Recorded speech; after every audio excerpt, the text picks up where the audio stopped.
Good afternoon, and welcome to Emerald's webinar.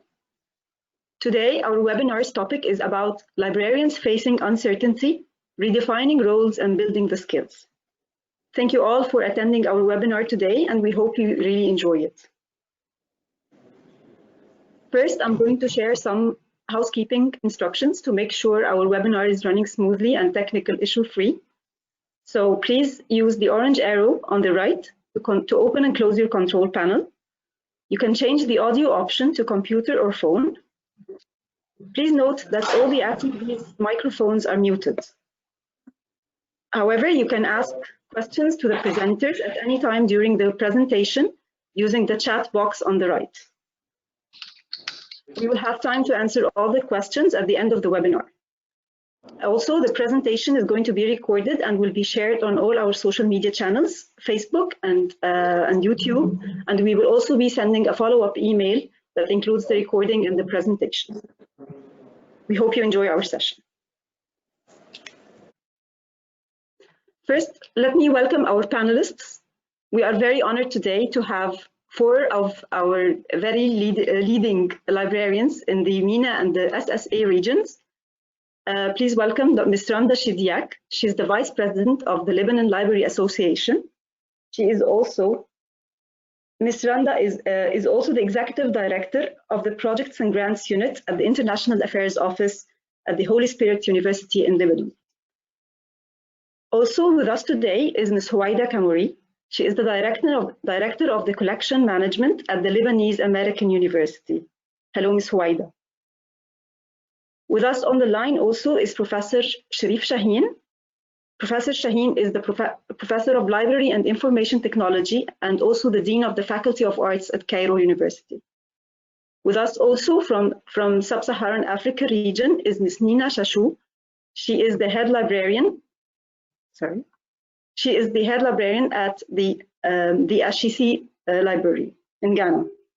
Hello, Ms. Nina.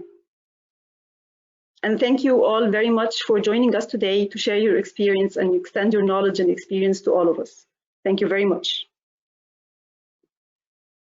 So about the agenda today, we're going to be talking about the new norm that has become our normal during the pandemic, the role of technology and how it's evolving, which materials and resources are popular at this time, the skills that are needed to be able to survive these challenges, and what kind of support do librarians need from different stakeholders.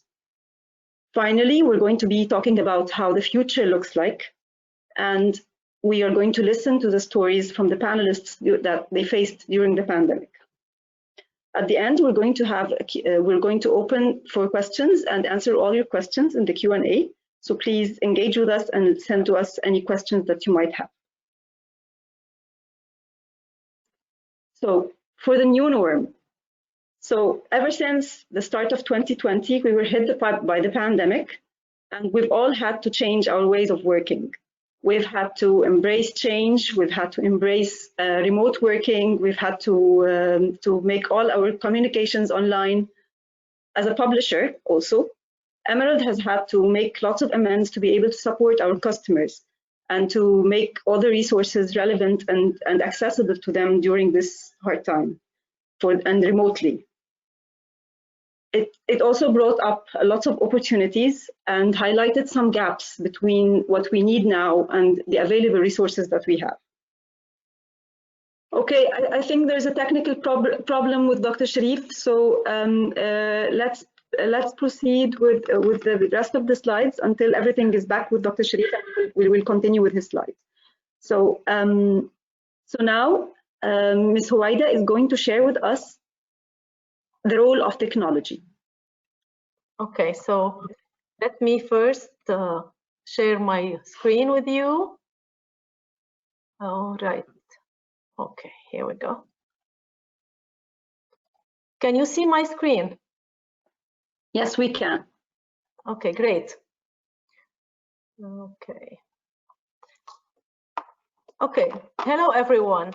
First of all, I would like to thank Emerald for giving me the opportunity to be with you today. And I'm gonna focus on two themes. The first one is the role of technology, and then the popular materials and resources during these difficult times. I'm not gonna be, not gonna take too much time. I'm gonna be very short, just give you brief ideas and links so you can elaborate later on. Regarding the role of technology, we have three areas where the technology played a tremendous role during the pandemic and during the lockdown. First of all, regarding the resources should be available for patrons everywhere. So we need to start by rethinking the library website, how to present the content to our users in a very user-friendly way.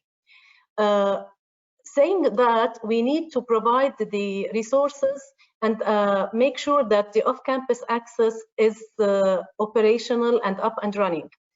In order to do so, we need to fix all the problems of usually some universities are using Open Athens, others are using Easy Proxy, etc. In Lebanon, we are mainly using Easy Proxy, and it was really a challenge to keep all the resources available to users off campus.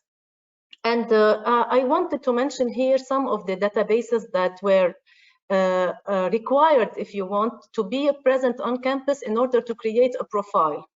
Publishers and aggregators work very hard during the pandemic to provide access to those resources while students or users are at home in order to create those accounts. I think you know what I'm talking about. And if you need more explanation, I can do it later on. Regarding the patrons, technology with pandemic witnessed a change in the behavior of equipment, if you want, of providing equipment to users. We no longer have the big computer labs. They disappeared. Libraries were removing the PCs and replacing them with open areas where bring your own device was the key and what's the trend, because we didn't want students to get contaminated by touching equipment. So the trend was to use to bring their own device. And also patrons needed to have their services off campus. For example, all the research consultation, chatting with the librarian, they were all done remotely. And the SpringShare, which is the very important provider of chat services, witnessed 100%, 109% increase in their chatting transactions when comparing March and April 2019 versus March and April 2020. And this trend is also applicable in Lebanon. I have made a small study, and also all the Lebanese universities, academic universities working with chatting, they witnessed a high increase in their chatting services to fulfill the needs of patrons. If I'm running very fast, tell me, Nadine. Finally, the librarians, they found themselves all of a sudden that they needed to get and bring all their office material home and to work from home. And technology was here a very essential part, because systems, IT people were ready to provide access to the librarians, to the library system interface, to be able to work from home, to the all the library tools that they are needed, like any tool that they need, it should be available online. So for example, Global Books in Print, WebDiwi, etc. All of these. I'm not making any dahaya, but I have to mention these. And of course, the librarians' work from home witnessed a fully automated workflow. So what are the materials that are really more popular at this time? Of course, we have the print. Usually we go through the collection development, acquisition, cataloging, and then for print, we go with the circulation. However, during pandemic, print is no longer a necessity because people cannot go to the library. All the libraries were closed, the majority of them, or on a case by case, they open to give you a book, etc. But the majority of students or patrons, they didn't really want to go with the print material. So print is no longer very popular. And now libraries and patrons, they went to online databases, e-journals, e-books, other material that is available online. In addition to the institutional repositories, whereby, for example, I'm going to give you the example of LAU. In LAU, we had a strategic planning by which all the collections should be online or electronic format in 2023. However, due to the pandemic, we saw our collections switching quickly and very quickly to online format, and now even our theses are we have no longer theses in print format, and students are submitting them electronically, and the whole process has been automated. So our material currently and the popular material nowadays are in online format. Very, very little focus or interest is still on the print. Sarah Jones, in her article, wrote in 2020, she said, maybe after COVID, we won't return to print. No, nobody knows. Nobody knows. Only time will tell. Regarding the electronic content, let's talk about what are the options for libraries and librarians in the wealth of information that is available nowadays. We have the subscribed content, the content that we are paying a lot of money to subscribe and to maintain. And there is a big challenge nowadays with the libraries facing severe budget cuts. They have to shrink their budget. They have to eliminate a lot of resources that they used to subscribe to. So what was the other option if you want for libraries? We have several options. The first one is related to the subscribed content, which is providing complementary access from the publisher, who some publishers, if you are subscribing to a content from them, they open up more resources to you. For example, I'm gonna give you an example, JSTOR. If you are subscribing to JSTOR, for example, for 4 collections, they will open the access for the whole collections. And this is only for the libraries that are participating in JSTOR. However, we have other open access or free content that is available and that is worth finding on the internet. And of course, we know that open access is different than free access, because free access is part of open access. However, open access should give the user or the researcher rights to share and reuse the information, while this is not really available in the free. This is a topic that should be discussed in a bigger way, but it's not the time to discuss it now. And the last part of the content that could be available for libraries is the research guides. We have a lot of research guides, and I'm going to show you later on how to find these. Okay. So what are the current challenges for libraries' collections? As I mentioned before, by the way, the headings here are based on a, let me put my eyeglasses, are based on academic libraries will change in significant ways as a result of the pandemic. This is Christopher Cox's opinion, and I really liked it because it summarizes all the situation that academic libraries in particular are living nowadays. So everything is the major challenge for libraries, because if you have a huge library that is only based on print, then you have nothing to provide, or a very minimal or little content to provide to your users. Another point that brought my attention is the end of big deals. According to Cox, it's the end of the big deals. I added a question mark because we need to see how things will go. I know that publishers nowadays are trying to help libraries, but this is not enough, and we need more and more in order to maintain our collections. Regarding digitization and these 2 points, mass digitization, it's usually before the libraries used to digitize wherever there is a need. Now we see more and more digitization project in order to provide content to users because there is no other way. They cannot visit the library, and the same applies to the collection digitization, special collections, etc. Here again, libraries are forced or found themselves obliged to digitize more and more content and provide it to users. I know that LAU, we are providing articles, the Interlibrary Loan Document Delivery Service are providing scanned copies of articles or chapters, of course, with compliance of copyright, to users who cannot come physically to the library, and they are also providing them to the faculty members that they need them for their course packs. It should be mentioned, however, that copyright and fair use is a major challenge, and any library that is willing to provide this kind of content should really abide by copyright and fair use protocols. So, as I mentioned before, selected additional resources, we have LibGuides.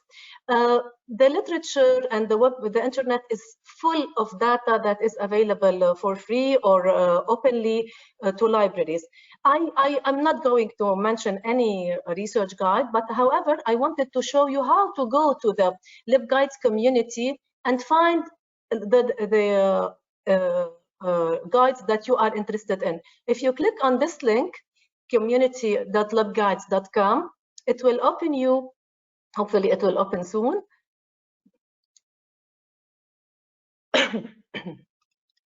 Okay, here we go. So here you have, you enter here free e-resources during COVID. And you will see temporary free online resources available.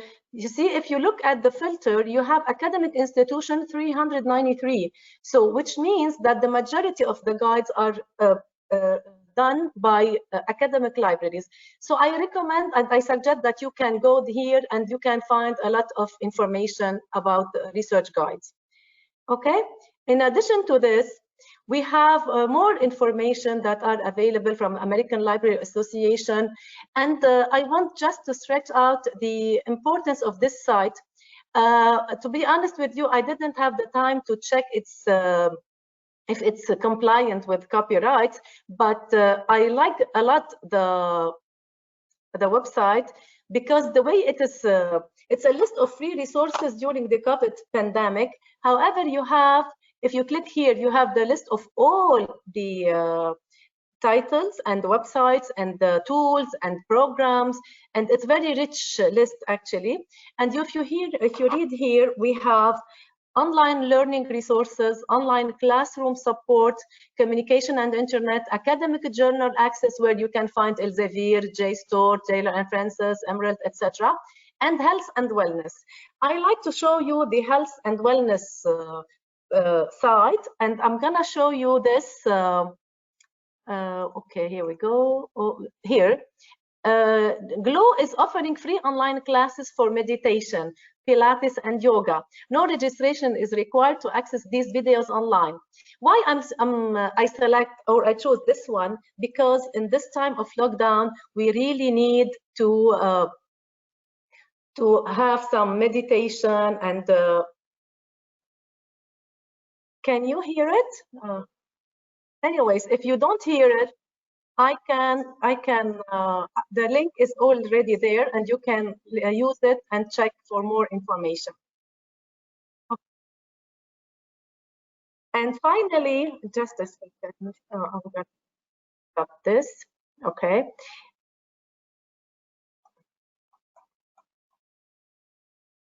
And finally, I would like to mention, I'm done with my presentation, but I found it very useful for librarians to be aware of the REALM project, what is related to how to handle material during COVID-19. They are testing the books and the material and how they can not be contaminated with the virus, etc. So I'm done with my presentation. Thank you so much. And if you have any question, I would be glad to answer you at the end of the presentation.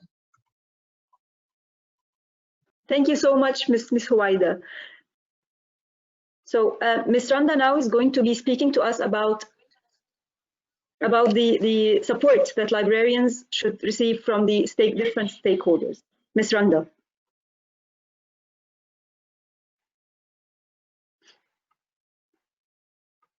Okay.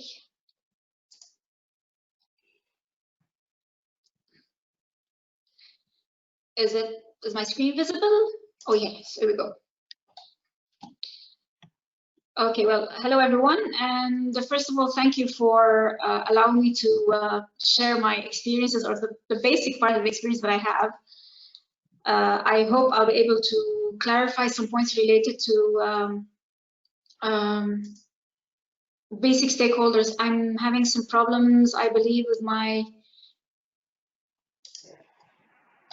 Okay, is the presentation visible now, or... Yes, I think it should be.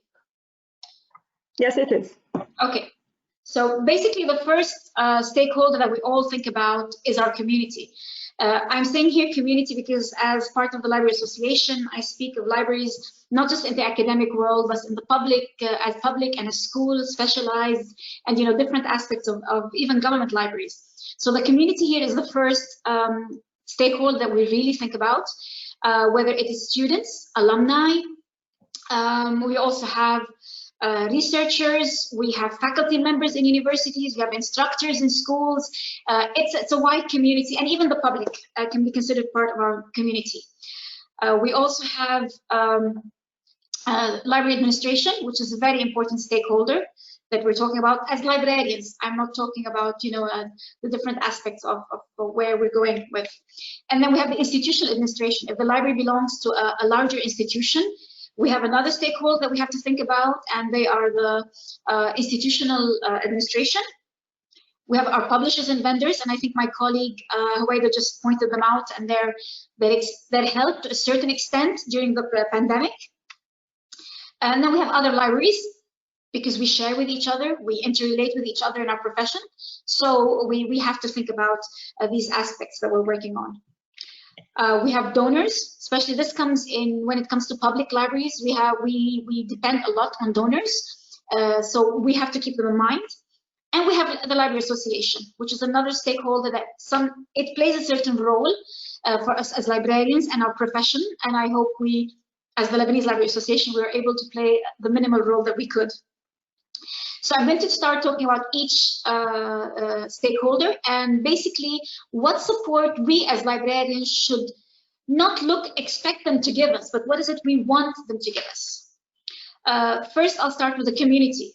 First, we would love to see user library collaboration. That means, for example, student library collaboration, or even faculty library collaboration. I'll talk about them later, but it's basically the users. In the users, their collaboration is very important in following the rules or the guidelines that we've placed, contacting us on a regular basis to know what they're happy with, what they're not happy. We need their feedback to know what is it we're doing right and what is it we're doing wrong, or what problems they are facing. We need faculty collaboration, also instructor, whether it's faculty in university or instructors in school. We need their collaboration because in a way we are supporting them in their classes.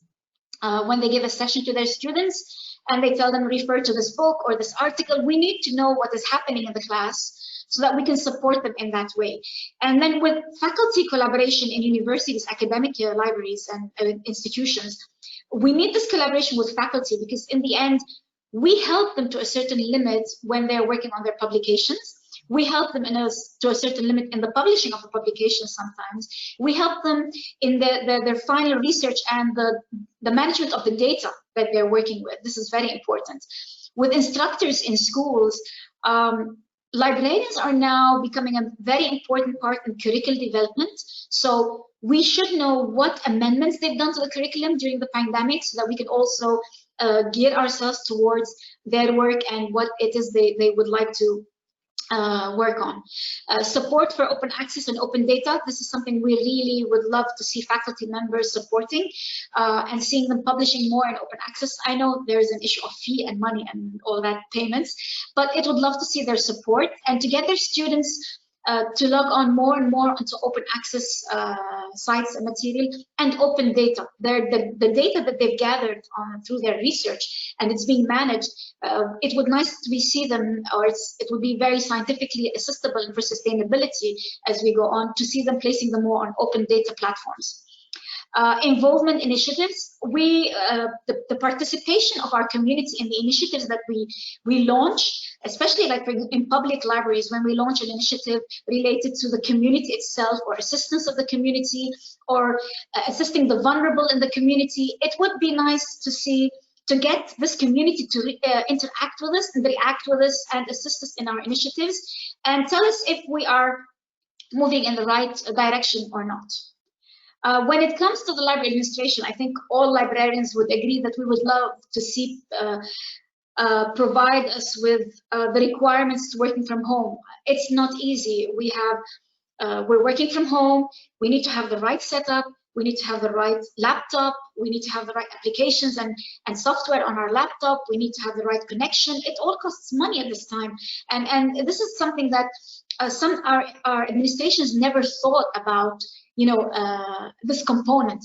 And working off campus or at home, working from home, is a very new concept, mainly maybe in Lebanon and the Arab world and other regions, but it wasn't the concept that was planned for. It was forced on us at the moment. And of course, then we have to think about the safety of the staff who go back and work in the library. We are working in rotation, we are working as small teams, but there's still the safety of these staff who are coming to work, whether it's coming through on the roads, whether it's the safety in the offices. So there's another component. So you have to think of both groups, the group working from home and the group working in the office. And of course, providing training and preparedness. We are maybe fantastic at our jobs, but we might need that extra push in training on Zoom and Teams and Go webinars. So these are tools that we were not prepared for. And even working from home has its own set of skills. Time management, for example, stress management, for example. There are so many things that we never thought of before. And of course, we would love to see our administration acknowledging our achievements and our hard work. I think every staff member would agree with me on this. You wouldn't want to just work and not have any acknowledgement, because in the end, at this moment, at this time, we need a bit of motivation with everything that's going on. A nice word would be very nice from time to time. Then we have the institutional administration. We would like to see sustainability in the job from the institution. I know there have been lots of layoffs in different sectors and different components, even in schools and universities, but that is, staff wouldn't be giving 100% if they don't feel there's a little bit of stability in their jobs. So this is something we want. We would like to see the institution supporting the library administration in its decisions. The decisions taken concerning staff, concerning rotation, concerning leaves, concerning the setup.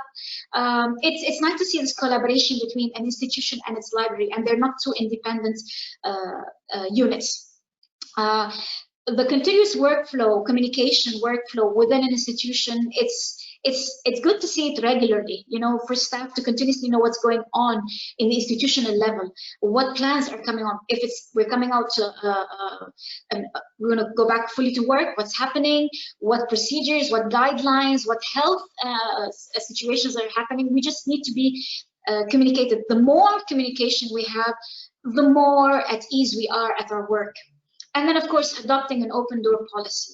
It's nice to see your administration, whether library or institution, saying, I have adopted an open door policy where you can walk in, you can talk to me, you can tell me what's going on with you, how are things going on a personal level. It doesn't have to always work. Just a little bit, looking out for someone else at this time, at this period of COVID. It brings people some rest and some relaxation. And of course, IT support. We do need the IT support. Huwaida just spoke about remote access and proxy and so on, but that's the library part. But what about IT support from the IT office at the institution? Sometimes it might be a minor issue that just needs to be contacted. We also need to provide our users with this information. If you face major issues regarding connecting to the website, okay, you can contact us, but if there are other issues, you can contact the help desk, the IT help desk, and give them the contact information. So we would like to stay in contact with the IT support to know what's going on and how to deal with these problems. The fourth stakeholder is the publishers and vendors. We would love to see clear and open negotiations, them to be more flexible with us, concerning discounts, concerning extended access to a platform or a database or an e-resource. And then, we've seen some very nice interventions from them. We've seen some very nice initiatives from publishers. As Huwaida said, they've offered open access. They've offered access to collections that are already available if you have subscribed, but those are the commercial, and in the end it's a commercial business, and it's a catch-22 circle. Publishers are there, they need to make money, they need to pay their staff, they need to acquire more applications, they need to update their databases. It's there. We're all suffering the same sequence of events during COVID, and we would like to see them offering more and more open access and trying to bring down the fees for authors to publish in open access on their platforms of open access because of the gold and the other aspects of open access. So it's nice to see these publishers assisting, but we would like to see a little bit more. I know we librarians always try to request more from publishers, and I think this is the time when they can really step up and do what they give back to their community, well, as they usually do. Other libraries, collaborative projects are very important. I know in Lebanon, the Library Consortium for Academic Institutions, LULC, Huwaida is the coordinator, are very active.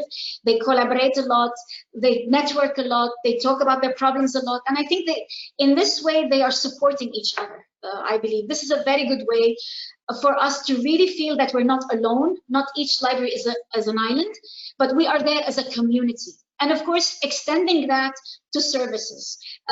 We deal more with services, whether it's document delivery, whether it's reference services. So it's nice to see the community coming together as one. I know that there is a project among some school libraries in Lebanon, and they are trying to also create a special interest group through the association where they can start networking and assisting each other in training. Because, in school libraries, sometimes they do not get the support that they need from their administrations. So they're trying to depend on each other. Resource sharing, I think we're gonna have to see more of that in the library world, not just consortia and buying clubs, but actually resource sharing and collection sharing or development in a certain way. Consortial agreements are very important. Collaborative agreements are very important, and maybe see more joint staff training, where we share our experiences, and we actually look to someone who has become an expert in one aspect of librarianship, and they train other librarians as well. Train the trainer, maybe. That's a concept that we have to think about more and more. With donors, oh God, with donors, definitely. We would love to see them continuously financing, providing us support financially and morally, because it's great to see donors standing by your side and saying that we're here, we believe in your mission, we believe in what you're doing as librarians, we believe in your service to the communities that you serve. So we're going to be here and assist you, and please tell us what we can do more to help. I think this is very important to us, especially for public libraries and for special libraries or archive centers. They really do need those donor sponsorships. And of course, we have the Library Association. The Library Association is a central point in offering continuous professional development. And I think the Lebanese Library Association has been trying to do that ever since. All through the COVID period, we've offered webinars, and now we have a series of webinars at the moment on online education, because we need to know what is an online education, what platforms are there, what is the mindset librarians have to change to become with this online education. So it's a series of webinars. We've also assisted in a way of providing our members with continuous emails on what webinars are being there free, what webinars have been recorded, so they can go on. We also believe the association should be the leader in the advocacy issues. One of the most important issue at the moment for librarians in the community is the copyright. Especially, I know in Lebanon, I can speak about the Lebanese copyright law. It does not cater to electronic components. So what do we do in this case when we have a digital community, you have a digital platforms opening up and moving on? What do we do concerning copyright? This is where the association can play a very good role in supporting us as librarians to know what it is we can do based on the copyright aspect. And there are other advocacy issues that we as librarians, as we come along, we will discover more and more in our community that we need the association to be there. And then, of course, the association is a forum for all librarians, and it's invaluable. It's a free space. We can all talk, we can all share our concerns, we can learn from each other. So these are the different aspects that stakeholders can play. These are roles that I believe stakeholders can play and they should play as we move along. Now, it's important to have these stakeholders, but at the same time, we need to communicate to these stakeholders what it is we need. Okay, it's not enough to know these, okay, this is what stakeholders should do, but we need to communicate with them. So we have to have a communication strategy. It's very important that we deal with that. And sometimes librarians are a bit hesitant about this communication part, but I think we're getting there and we're very good at it. We have to have a team, and they would develop and organize this messaging internally and externally of our institutions. That's very important. The messaging during a crisis should be authentic. We all know as librarians, we're all wary of fake news, so we have to be very authentic in what we pass on to our stakeholders. We have to address them all. Never disregard one stakeholder, and then, you know, it's a bad misconception to say, oh, I don't need to talk about the donors. No, keep the donors aware of what's going on. It's the best way. You don't want to lose contact with these donors in the end. And then every crisis management plan should have a communications plan. This is for the future. This is something we learned, that we always consider the crisis management and disaster management plans, but we never think of a communication plan. And then better prepared, of course. With internal communications, it has to be about the safety and security of the workforce. We're talking within the library. This is the internal, the institution, or the library itself. Employees look to us, look to the organization as a response for guidance and communication, because they don't have to have questions. We shouldn't have the staff questioning and hesitant and worried about what's going on, but have to tell them what's happening on the ground. And it has to, if we have library branches, the message has to be consistent all through the branches, not give inconsistent messages to different branches. That's very important. Have weekly meetings. Maybe the meeting can be a 30-minute meeting. It could be a coffee meeting, just over coffee and discuss things. But then a weekly meeting is very good. It might be a bi-weekly meeting, because the weekly meetings can go for the departments. But you should have a weekly meeting, whether it's for teams or the whole staff. And then provide email updates focusing on the successes and the challenges. You know, we faced this problem, but it was solved in this way, and we would like to congratulate, I don't know, the collection development team for being able to solve this. You know, it's very important to give this motivational spirit in the emails, and always blow a horn of your successes, because it sort of motivates. It's great to say that there's a challenge, but it's even greater to say that you succeeded. That gets you going and keeps you moving forward. With external communication, be proactive, be compassionate, be honest. You know, you're talking to your donors outside your institution. Okay, you're talking to your community, your donors, your publishers, your vendors. Repeat the message in a different way, because each community or each stakeholder understands the message in a very different way. So you have to repeat it in a different way. For example, for donors, you reshape the message to tell them what the success is, but I still need your help in one way, in an indirect way, of course, not directly, but this way. Understand, send the receiver message. When you receive a message, you have to be compassionate about understanding that message, especially when it's from our students or our faculty members or our public. It depends on what message you receive, so you have to be very compassionate, understanding. Communicate frequently. You might send media messages weekly short stories. It doesn't have to be a newsletter, just a weekly feel-good story about how the library assisted this and how we were able to help in the economic recovery. Don't forget, when it comes to universities, the research that is done by faculty members in universities is part of the economic recovery. It's part of this sustainable development goal of the United Nations. So it does raise the bar that economic recovery is being done. When an engineering faculty member proposes or a new patent, that is part of the recovery. That's part of the resurgence of the community. So share it with your community. Okay, you can use your social media platforms. You're very aware. You know how to do that. I'm not going to that much. And I think that's basically most of what I've been trying to say. Stakeholders are very important to keep in mind. I know that we're passing through very difficult times, but keep them in mind and stay in communication with them, because you do not want to lose them at all. Okay, thank you very much. And if you have any questions, we'll be available at the end.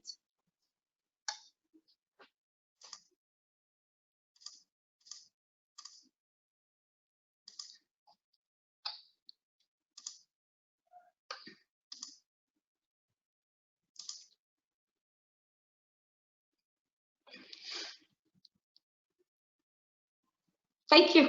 Thank you very much, Ms. Randa. That was an amazing presentation. Really very interesting, and you put it all the perspectives. Thank you very much for that. You're welcome. So now there's another very challenging aspect of the norm for us now with the COVID. So the skills and competences needed by librarians. I think everything is changing now. So what I will open this for our panel discussions for all our panelists. So please share your opinion about the skills. How do you see that the current skills are filling the gaps of the market, and how to do this in the best way? So, Ms. Nina, what do you think about this topic? Well, I mean, obviously you have to be able to work from somewhere else. You haven't got your PC in front of you. You haven't got your colleagues in front of, next to you. So it's a lot of communication, but it's communication at a distance. So, I mean, IT skills are pretty fundamental to all of this, at least as far as I can see.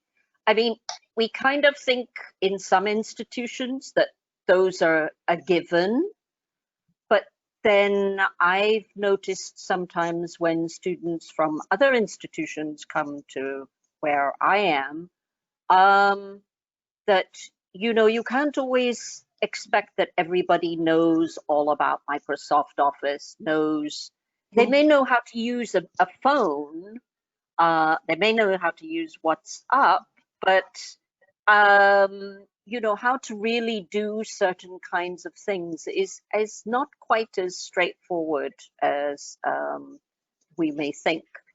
I mean, obviously we're trying to teach our students, to look for information and to be, critical. I think the critical thinking, analytical thinking, all of this is part of the skills of the librarians of today and indeed tomorrow, at least what some of the things that I can see. I'm sure colleagues have some other ideas. Ms. Huwaida, what do you think? Sorry. I guess Nina explained it very well.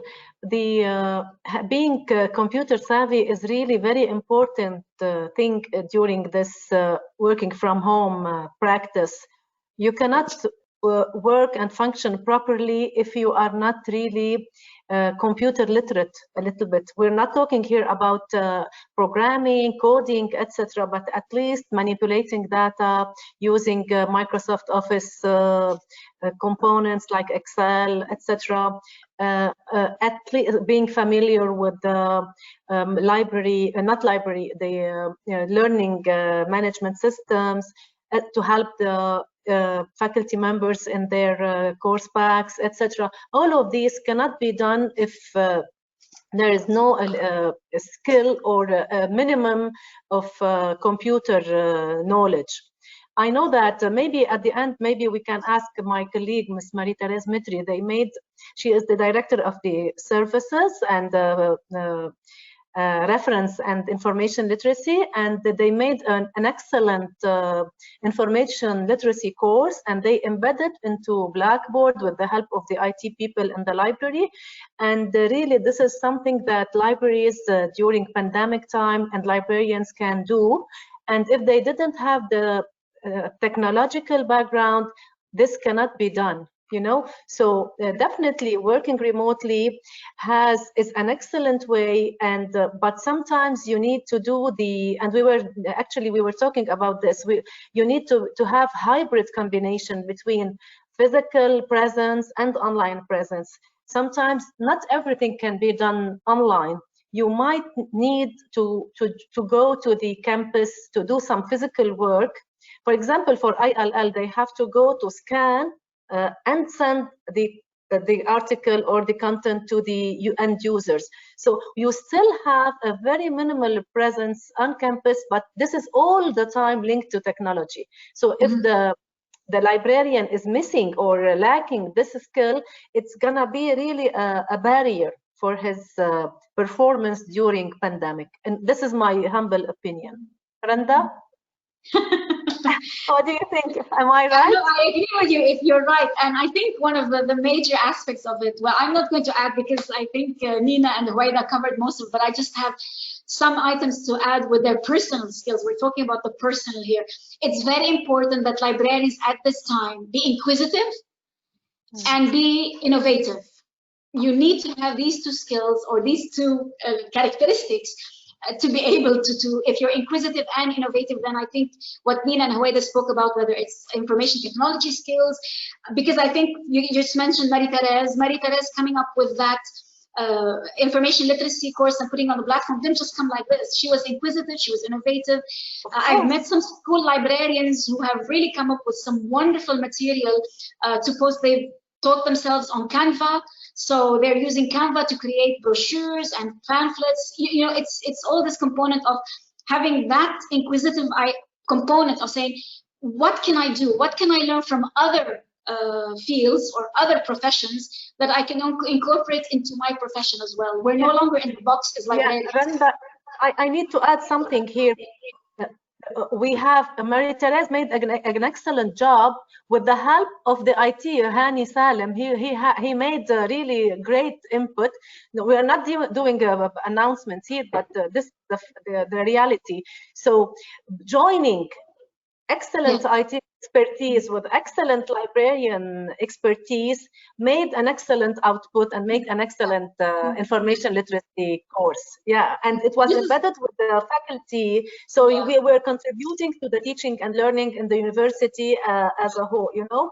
This is the component of collaboration and networking. This is a component that we have to, and I've always believed in it, that as librarians with this coming age, in the past we were like in our own silos as cataloging and acquisitions, but with the progression of our profession as it is, with this IT opening and communication aspect opening, we become more team players, not just team players within the library, but team players within our institutions, with the IT, with the communications office, creating banners, logos, brochures. So this component as well, being a good team member is very important. Being open to networking and collaboration is important as well.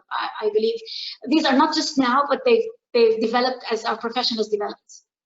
Yeah, I think also that, you know, librarians also have to realize that, okay, we went to library school at a certain point in our lives, you know, but you have to keep learning as an individual. Definitely. And I think that those that don't keep learning, or rather those that do keep learning and do look at things from a different point of view, try and find out more in particular subject areas or skill areas or all of these kinds of things. I mean, continuous learning and professional development is really key.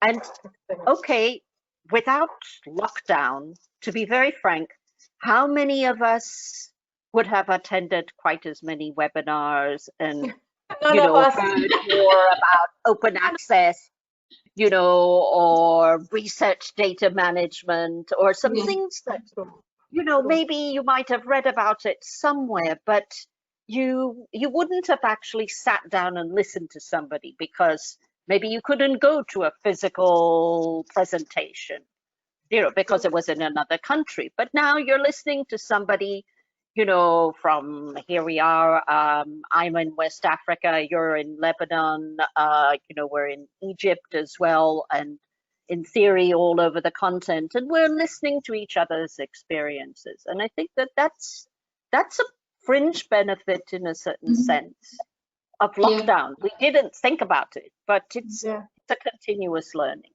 for us. Yeah, you're right. I would like to add something here, Dr. Shaheen. I wish he was able to be with us and explain his slide, but he was talking about the importance of artificial intelligence. And honestly, I have read yesterday while preparing for this webinar today, I have read interesting articles about AI surveillance, you know, and the challenges that this artificial intelligence in libraries and the privacy of users, etc. So this is a topic that we should really explore more and more and get familiar with and see how can we apply AI in our libraries, not only for collection development, etc., but for more and more and advanced features that we don't know yet. Yeah, I'm curious to see how AI will be applied in our libraries. I definitely agree. AI would open lots of opportunities and would take us to another new level of how we work and how we use our resources. And Dr. Sharif actually had prepared a slide about that, but technology sometimes can be double-edged. So that's what happened today. So I'm going to be sharing the slides again. Sorry? You know, sorry, one of the other things which I think Randa sort of mentioned is to do with big data. Again, that's an area some of us don't know very much about. In fact, we probably run away like crazy and think, no, this is for computer scientists. This is not for me. You know, but again, it's something that in the future people are going to have. And I see the slide that Dr. Sharif, you know, prepared, and it has you know, a good range of skills that people will have to Can we make it bigger so we can a little bit discuss it? Nadine? It is now bigger. Can you see it? Yeah. White has lost electricity now. Anyway, I'm going to be sharing the slides again, Dr. Sharif included, of course.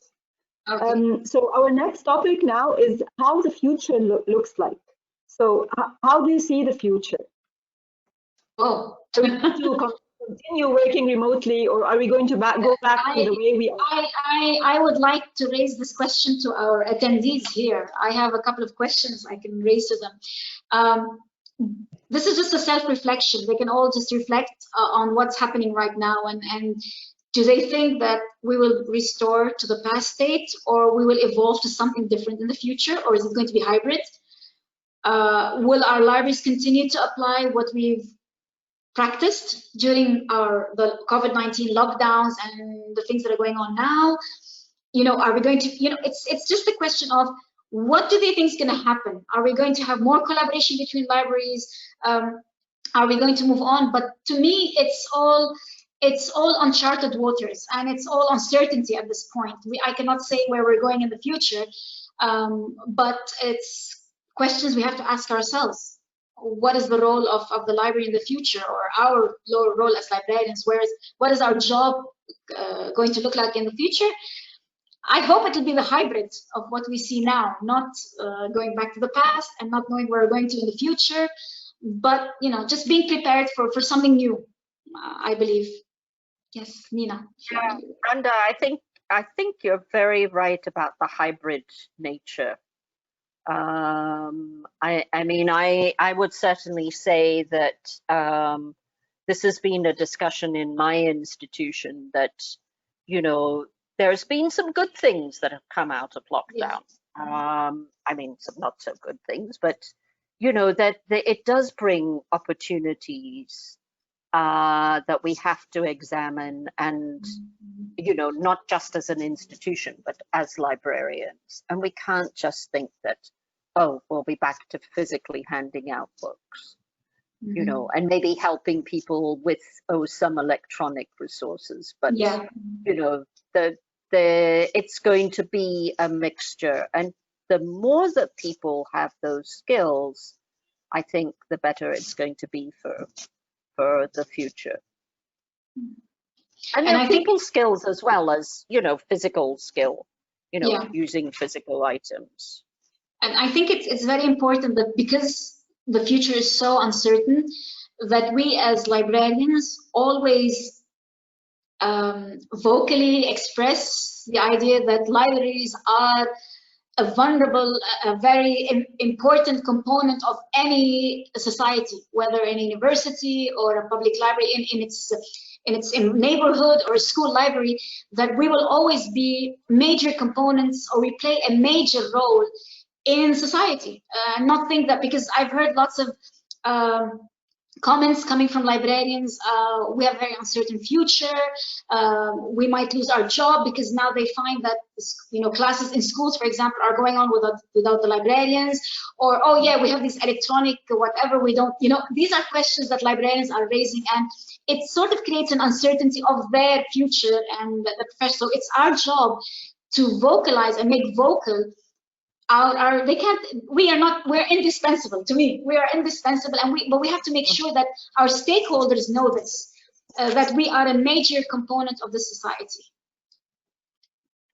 I mean, another thing that I would mention specifically, sorry, you know, for instance, those of us who are in academic kind of environments, you know, sometimes you get, you know, how we have the skills to actually look for the information. I mean, somebody will say, oh, I looked for X, Y, Z articles, I couldn't find them. And then, you know, you go and say, okay, I'll see what I can do. And you suddenly find everything. You even find them that are open access or on electronic resources that we have access to already, or in repositories or somewhere else. So it isn't quite that, oh, Google is there and Google is free, so why do we need to have libraries apart from sitting spaces, you know, or to pay for anything? I mean, that's something where we have to realize our advocacy is really important. And I think some of the points that both of you made, Randa and Vega, I think they're really important. Yeah, but in my opinion, the future won't be the same, and libraries won't be the same. After pandemic, it's not gonna be like before pandemic. And I think it's not gonna affect us only as librarians, but it will affect the whole work environment. I think some institutions might think about the hybrid way of working. I think they might consider really after everything will go to normal, the new normal won't be normal again. It will be affected by the pandemic and by the way because people are really now, they are cherishing and they are appreciating this combination between working from home and working physically and present, you know, with being present in the workplace. This flexibility relieve people and employees from stress and productivity. Mind you, people will think, oh, they are working from home, they are working less. I believe that we are working more from home than on campus, because there is no limit. Randa, you mentioned at the beginning the time management. Well, this is a challenge when we are working from home. I totally agree with you, because if you don't manage your time in a very good way, you will end up working till 11 and midnight every night, and we don't know how to manage your life. How to log off. So I think it's yeah, something when you're working from home, and it's not only you who's working from home, but for example, in an academic institution, faculty member are working from home, okay? And I sometimes, well, in my new position, and even as librarians, I think sometimes we get questions at 7 and 8 o'clock to have some mini, a mini meeting or something, because faculty members during the day are teaching, are taking care of their family, they're teaching their children at home, who are doing online learning as well. So the meeting can only be held at 7:30 or 8:30 in the evening, so this is something that we have to know how to regulate. You have to know what is important to have at 7:38 in the evening, and as Huwaida mentioned, the spring share, or what you can actually put as a question in the chat box and can be answered later on. This is part of time management. This is something that we sometimes disregard. No, I'm here, I have to serve, and you don't log off, you don't switch off till about 10 or 12 in the evening, as you just said, right? And it happens, I'm sure, to all of us. Actually, Marie-Thérèse and myself, we were discussing this, and we said that we should find a time whereby we will stop checking emails, or replying at least, because you cannot, you have to manage your time in a very efficient way and differentiate between working and having some rest. Yeah. Anyways. I think it's going to change for all. We spoke about stakeholders. It's going to change for all, whether it's for our institutions, our libraries, our associations. For example, this year IFLA sent out a survey asking librarians questions about holding the conference. They have an annual congress, so how is the conference going to look like in the future? No one knows. As Nina said, it might open more opportunities for people all over the world to join the Congress, because when it's in a certain country, you have more expenses. But now, if it's online, I might be able to attend the whole IFLA Congress and benefit from it more. So things are going to change definitely. Yeah. As Nina said, we are attending webinars in this during the pandemic for our whole life. Yeah, I know. This is even today. I think I've got sort of like 1, 2, 3. Yeah. So.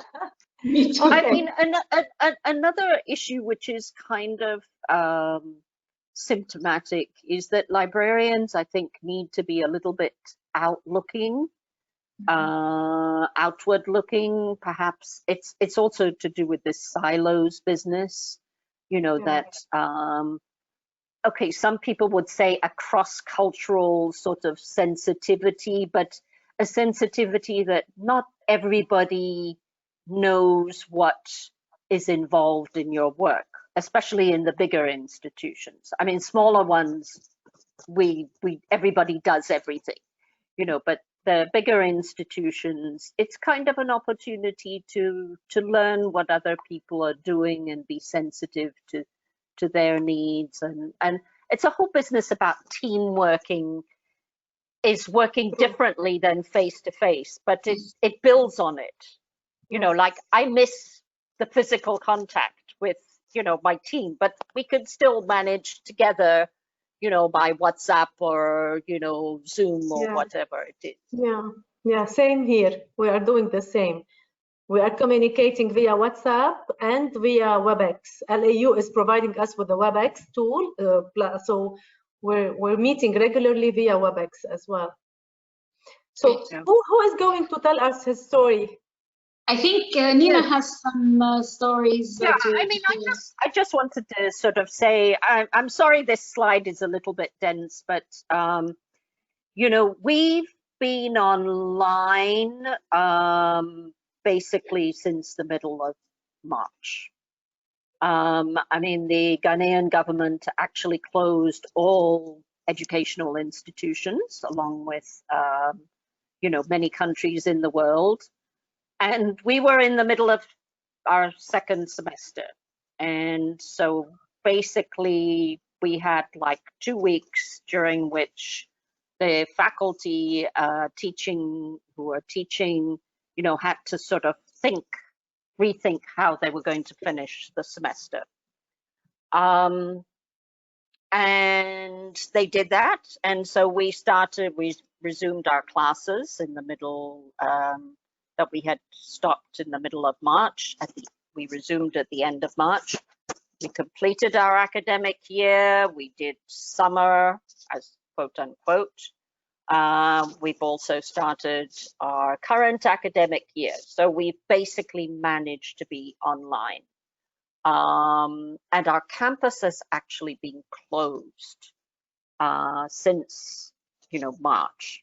And we've used Zoom, WhatsApp, Telegram, Canvas, which is the learning management system, Google Docs. But then there's also been follow-up by various academic and staff support. So to make sure that students, are actually taking part in the online courses and so on.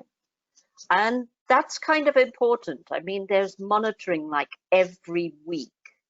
There's a special hotline.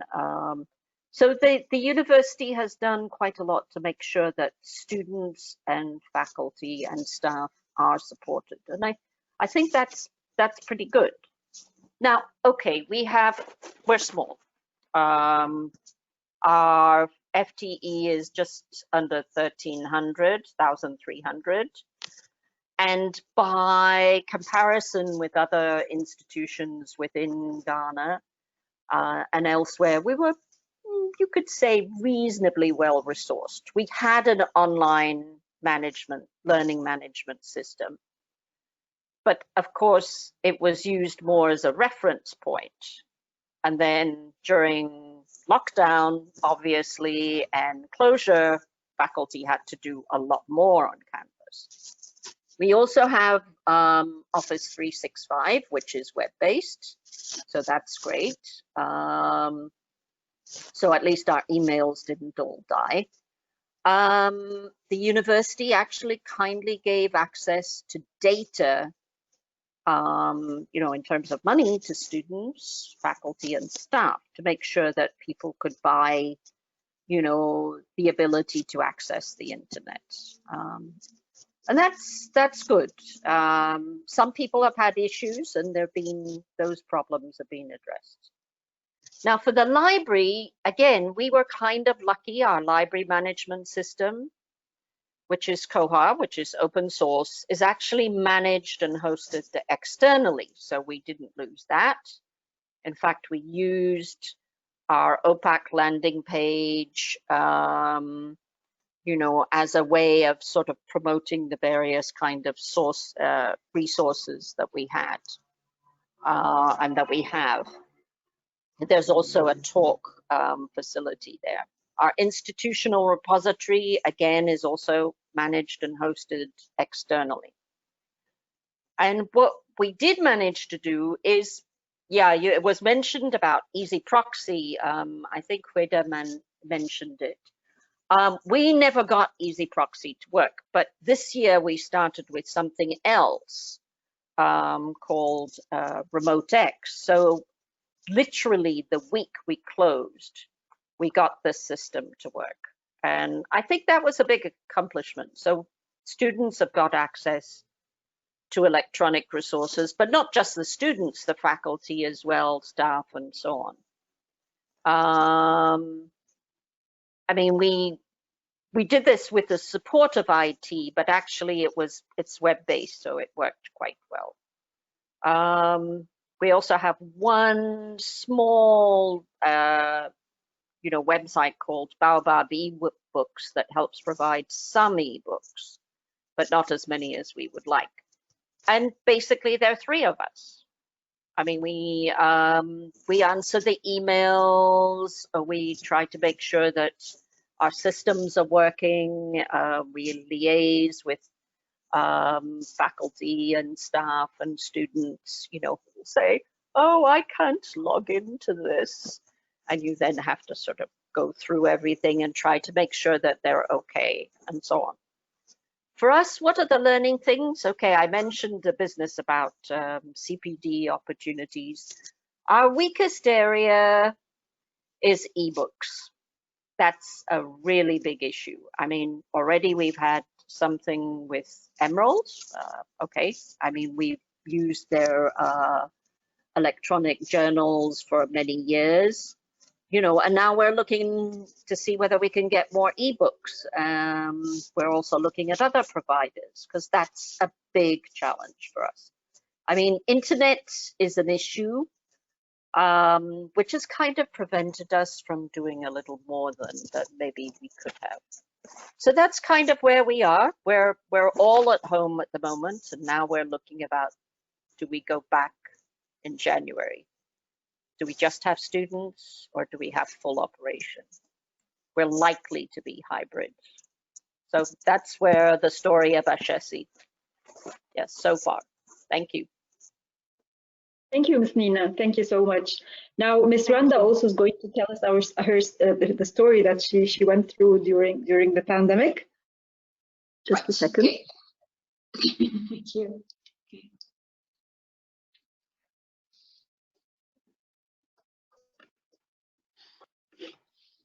Ms. Randa, you can share now your presentation.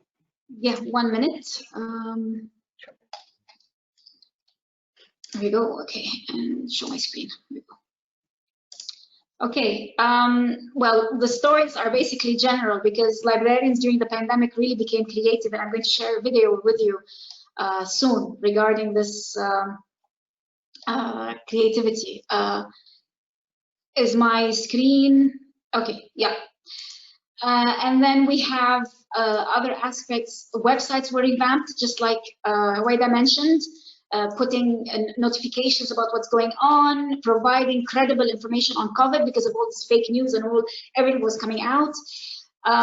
We had social responsibility, giving our community, being always updating our community on what's going on and working with them. Providing materials, safety and preventive measures, flyers, videos, brochures, material like that. We were solution finders because we had to find solutions on how to handle the material. And Huwaida just shared with you the OCLC web link, which is really useful on what to do and how to quarantine your books and how you do that. And we actually have external boxes, drop-off boxes for that. Space management, you know, redesigning our libraries for the limited space that is open. That was very important also as well. And just to show you the creativity, this was a video that was produced by the Holy Spirit University of Kaslik, Izek, on safety measures. It's a and just to show you the creativity and how the librarians went outside the box to create something very simple, very basic, just to explain to users what they're supposed to do when they come to the library. So I hope it's right.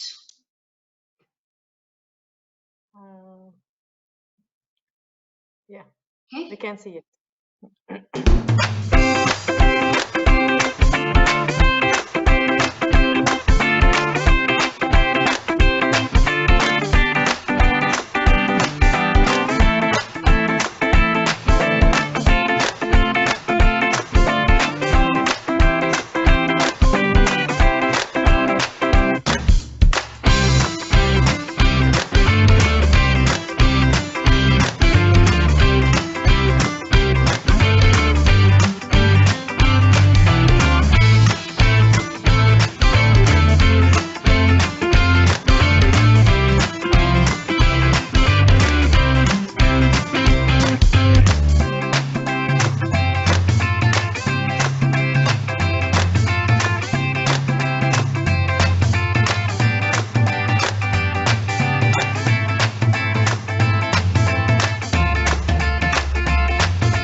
I like. So barely a 2-minute video, but it sort of explains what aspects we dealt with in the library and how we were able to pass it on to our users.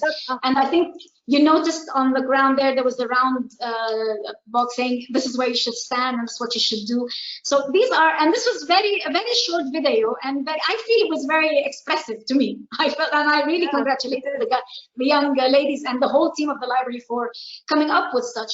And I think you've noticed all our institutions have come up with these posters and notifications on the website, and we're very interactive. And it's very nice to see librarians really interacting with this pandemic in a positive way and reacting to it in a very active, proactive way. That's what I'd like to say about the situation and the stories that we have. Yeah, it's lovely and very creative. Thank you. I'll pass the message on to the others. You've got lots of other skills as well, other than doing librarians. They really have lots of skills. Yes, they do. They do. Okay.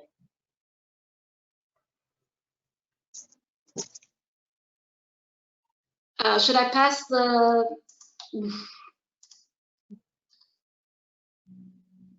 Okay. Okay, here we go. So, okay. Okay, so everyone can hear me. It's now for the questions time. So we've got a question from Merchant, who wants to answer his or her question. Since the pandemic has resulted in cost cutting, I'm just trying to see my screen here. Senior managers may feel insecure, especially due to the layoffs. What are the essential skills for library managers and senior managers? Who would like to answer the question? I can answer part of the question. Library managers and senior managers in time of budget cut, of course, negotiation skill is very important, mainly for electronic resources or any kind of acquisition of library material. As Randa mentioned previously about the Lebanese Academic Library Consortium, about the negotiation, etc., we were able to have databases and resources half price or sometimes for free during the pandemic. You know, Lebanon is a special case country. It's not only the pandemic, but it's also the crisis, the economic crisis after October 17 revolution. So, which means that now not only we are facing budget cuts, but we are facing an ability to wire transfer money outside the country. So you have a lot of constraints. So the major skill that is really important in academic libraries nowadays, mainly for those who are providing online content, is to negotiate the prices of those databases and materials, and to try to convince the publishers. I think Rami, Amina, the ladies in Emerald, they know better what I'm talking about the negotiation we are trying to say, and to convince publishers to help us as libraries and as Lebanese libraries in reducing the cost for us. So if you have a librarian that is not skilled in this, you have a problem. You have a real problem. Randa? I think when it comes to management, and we're talking about layoffs here, it's the role of the library director to actually look at the structure of the library itself, and maybe have to do some reorganization in the structure and make sure so that I keep saying she because the majority of librarians in Lebanon are female. And this is not gender discrimination. We have, but the majority. Is to make sure that every staff member currently in the library has a set skill of tasks that, you know, if management comes to ask you about this librarian or this staff, and to prove to the management that this librarian or this staff member is indispensable because they are doing this and this and this, that. And I think that one of the skills that the library manager or senior manager had is the advocating skill. How do I advocate for my library? How do I advocate for the staff? How do I advocate for my team? This is very important, and to be really vocal about it, not to be shy. Or I know librarians usually have this tendency of being a bit quiet, but this is the time where we prove that I've restructured my library. I've assigned the tasks that to every team that should be assigned. And no, I need them. We just mentioned it. We're staying online till 10 and 12 in the evening. Pull out that reference list. Show them those reference questions that have been answered, the number of reference questions that have been answered on SpringShare or on the phone or email. Prepare that as your support. And then as a manager, you can go up to the administration and say, listen, I need this team. We cannot function without this team. And this is a way you can, and then pass this message on to library staff members that, listen, guys, you have to work as a team. You have to prove that you are indispensable, that we need you this time. Laying off, slacking off, or just having this negative attitude will not do. Because the manager has to talk both ways, administration and to the staff. That's my opinion. I don't know if my colleagues would like to add anything else. Yes, I mean, I think that's certainly the case, and I think it's also, you know, a matter of, you know, networking within your university. So you kind of want to be sure that, you know, people have things to do, that they make sure that they're, you know, supporting the students in the proper way, that they're supporting the faculty in the proper way. I mean, the whole business about scholarly communication and publishing, we didn't really mention it, although we've kind of alluded to it. I mean, making yourself not quite, almost indispensable. I think that's one of the key things. You know, it's not just a space that you're providing. You know, you're actually working around the clock, you know, and some of it is going on in the background, but you know, it's still really important. I mentioned in the presentation of stakeholders the issue of communication. Yes, send out those messages to your institutional administration about your successes, about the challenges you faced and how you were able to overcome them, what you were able to do. You know, you have to really make those visible. Don't hide them in the corner. And the smallest successes would really be beneficial. Sorry, Huwaiba. Yes, but without being arrogant. That's we have to be humble. We have to show what we're doing, but without being arrogant, because we're being honest. We're being honest. Okay. Our next question is from Kaiser, is how can we manage print collection circulation during COVID-19 lockdown? Your opinion? I can give you an LAU's experience. We opened the circulation on a on-demand basis. So you know, at the beginning of the lockdown, we were closed, and we used to open once or twice per week. So a library staff from the circulation will go to the library and will give an appointment to the patron, and then the patron will come and take the book. And we also applied, we asked the health office to help us with the guidelines, how to handle materials. And we allocated a space at the entrance of the library where the user will sanitize his hand or her hand, and they put the book, and we'll leave it like for a certain amount of time, maybe 72 hours, I'm not sure of the timing. And then after that, they will take them back. And when the user wants to borrow a book, also it will be under rendezvous, and then we will sanitize it and we'll hand it over to him or her. Yeah. I think there also, it goes back to the issue of what's your country stand in case of, I mentioned before as well, the copyright, because in lots of countries, like in the States and Europe, they were able to overcome this problem of print circulation by digitizing. For example, a user wants a chapter, because they have fair use in their rules, their laws, they have a way of, dealing with digital components. So they were able to digitize what is needed and send it delivered to the user without giving them print collection. So this is something that we have to go back to our laws and our rules and find out more of what we can do and what we cannot do. Yeah, this will take us back to my presentation about Internet archives. They made, they digitized a whole bunch of ebooks in an incredible number, and then they had a lawsuit because they were Hadi Trust and the other publisher, they were saying, oh, what are you doing? And the authors were really upset of this initiative, and then they had to stop the digitization project. So as Randa said, fair use and copyright compliancy is really a key element wherever you wanna provide chapters or scan chapters or articles. Yeah, I mean, we actually haven't circulated the print collection, basically because we just haven't been open. I mean, once in a while, one of my colleagues actually goes to the campus because he lives right near it. And for a faculty member, he will find a particular book or textbook, but it's kind of on an ad hoc basis, and it's definitely by an appointment. Yeah.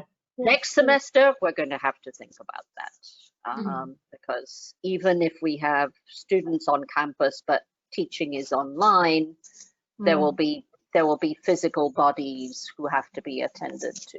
So, yeah. Okay. We only had 2 questions today, so it just shows how good the presentation was by our presenters. I just need to open another presentation. Hold on a second for me, please. Yeah. I have a request. If we can, I don't know, from my side, you can share my contact details with the attendees if anyone has any other questions they would like to raise personally or one-to-one. I don't know about Waida and Nina, but I would personally have mine. Oh, I'm fine. I'm fine. Getting my email at least so that they can they would know to contact us, how to contact us. Okay, thank you. I will add your contact details in the email that's going out tomorrow. Right. So thank you for your time. So we are at the end of our session today. So for any of you who wants to continue with this discussion about the new norm in the library and new skills needed and challenges and all that, we have a platform available that's called Engage. It is completely free to register for a profile for yourself and to take part in discussions or any polls that's available on the platform. So the link to the Engage platform will be in the email going out tomorrow.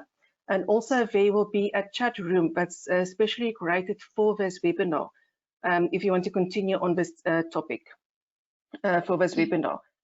And then, should you, any of the attendees wanted to follow us, if you want to be notified about any upcoming events, we've got a Middle East and North Africa Facebook page, and we've got an Emerald Africa Facebook page as well.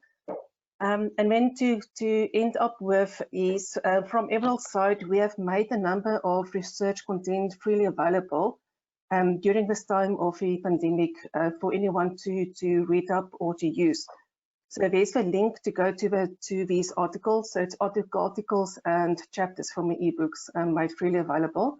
And then all these links, the contact details, and also the links in the presentation during the day, it will be made available in the email going out tomorrow with a recording of this webinar.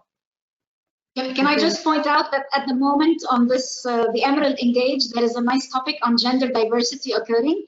So log on and join the conversation. I saw the email a couple of days ago and I was starting to type my responses. So there are very interesting topics come on, it's a forum with very, very nice topics. So I really advise, or I suggest to librarians to join the Emerald Engage platform. Okay, and also just forgot to mention, Engage is especially designed for librarians to talk to each other about your experience and other stuff. It's not just for everyone, it's for librarians specifically. It's a platform for you guys. So from my side, that's all I want to add. If any of you want to add anything on the end of the session. Nadine? I'd just like to thank you. Thank you for inviting me. Thank you so much, really. We enjoyed it, actually. Thank you. Yeah, thank you very much, truly. Honestly, thank you to Emerald and to all of you there. It's been a while. Yeah. Yeah. Thank you to Talita and Nadine. And okay, we missed Dr. Sharif, but that's okay. Maybe we have to make a special occasion for him. But thank you very much. Yeah, and thank you for the attendees who joined us today. And we hope we'll stay in contact with some of you. And hopefully we meet in the future. I don't know. We'll see. Of course. Okay. And thank you for your time. Without you, this wouldn't have been possible. Thank you so much. Thank you very much. It's a pleasure. Okay. Okay. Bye. Enjoy your day. Bye-bye. Bye. Bye. Take care. Bye. Bye.